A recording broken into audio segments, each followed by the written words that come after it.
పాకిస్తాన్కు ఇక దబిడి దిబిడే మావా. ఎందుకంటే భారత్ ఒక కొత్త శక్తిని సృష్టిస్తోంది. అది శబ్దాన్ని మించే శబ్దం.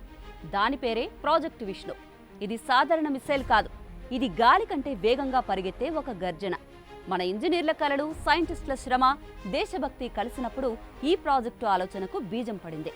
ఇది గగనాన్ని చీల్చే మిస్సైల్ కాదు, గగనాన్ని మించి సాగే భారత జెండా. గంటకు 10,000 కిలోమీటర్ల వేగంతో ప్రయాణించే ఈ మిస్సైల్ గురించే ఇప్పుడు చర్చ జరుగుతోంది. ఈ వేగం మన సైనిక శక్తిని కొత్త యుగంలోకి తీసుకెళ్తోంది. ఇది కేవలం ఒక ఆయుధం కాదు, ఇది భారత ఆత్మవిశ్వాసానికి ప్రతిరూపం. ఇది దేశ గర్వానికి ప్రతీక. ప్రాజెక్టు విష్ణు ఇంకా పుట్టుకలోనే ఉన్నా దాని గర్జన ఇప్పటికే ప్రపంచం వింటోంది. గాలి కూడా ఇక మన మార్గాన్ని అడ్డుకోలేదేమో. ఎందుకంటే ఈ ప్రాజెక్టుకు ఆమోదం చెప్పేందుకు ప్రధాని మోదీ సిద్ధంగా ఉన్నారని సమాచారం. ఇంతకీ ఈ హైపర్సోనిక్ మిసైల్ అంటే ఏంటో ముందుగా తెలుసుకోవాలి. హైపర్సోనిక్ అంటే శబ్ద వేగానికి 5 రెట్లు లేదా అంతకంటే ఎక్కువ వేగంతో దూసుకెళ్తుంది. ఈ మిసైల్ శబ్దాన్ని దాటి ఆకాశంలో కాంతిరేఖలా ప్రయాణిస్తుంది. దీనికి స్క్రామ్ జెట్ ఇంజన్ ఉంటుంది. అందుకే దీని వేగం ఎక్కడా తగ్గదు. కానీ వేగం పెరిగిన కొద్దీ వేడి పెరుగుతుంది. ఆ వేడి మిసైల్ శరీరాన్ని కరిగించగలదు. అందుకే ఇండియన్ సైంటిస్టులు ఒక కొత్త రక్షణ పద్ధతిని సిద్ధం చేశారు. టైటానియం శరీరంపై సిలికా టైల్స్ తో ఒక కవచం వేస్తున్నారు. ఆ కవచం వల్ల వేడి తగ్గుతుంది, కానీ వేగం నిలుస్తుంది.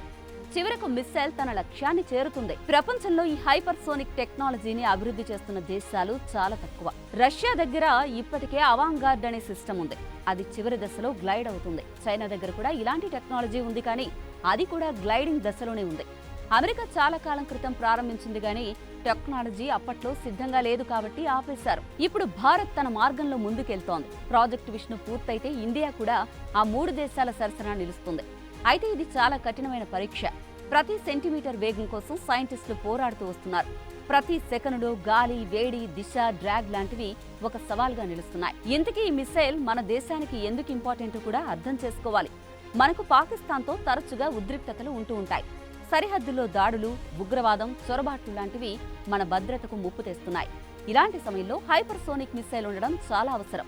ఎందుకంటే ఈ మిసైల్ను గుర్తించడం కూడా కష్టం, అటు ఆపడమైతే అసాధ్యం కూడా. ఇది గగనతలంలోనే లక్ష్యాన్ని ఛేదిస్తుంది. పాకిస్తాన్ సరిహద్దులో ఉన్న సైనిక స్థావరాలు, క్షిపణి లాంచ్ పాయింట్లు, కమాండ్ సెంటర్లు ఒక్క క్షణంలో ధ్వంసమవుతాయి. శత్రువు రాడార్లకు ఇది కనిపించకముందే దాడి పూర్తవుతుంది. ఇది మన దేశానికి రక్షణ కవచం లాంటిది. అంతేకాదు, ఇది మన సైనికులకు ధైర్యాన్ని ఇవ్వడంతో పాటు శత్రువులకు హెచ్చరిక ఇస్తోంది. కానీ మన దేశం ఈ శక్తిని శాంతి కోసం ఉపయోగించాలని కోరుకుంటోంది. శక్తి ఉన్నప్పుడు మాత్రమే శాంతి నిలుస్తుంది అన్నది భారత సైంటిస్టుల అభిప్రాయం. మరి చూడాలి మోదీ ఎలాంటి నిర్ణయం తీసుకుంటారో అన్నది. Let's wait and see.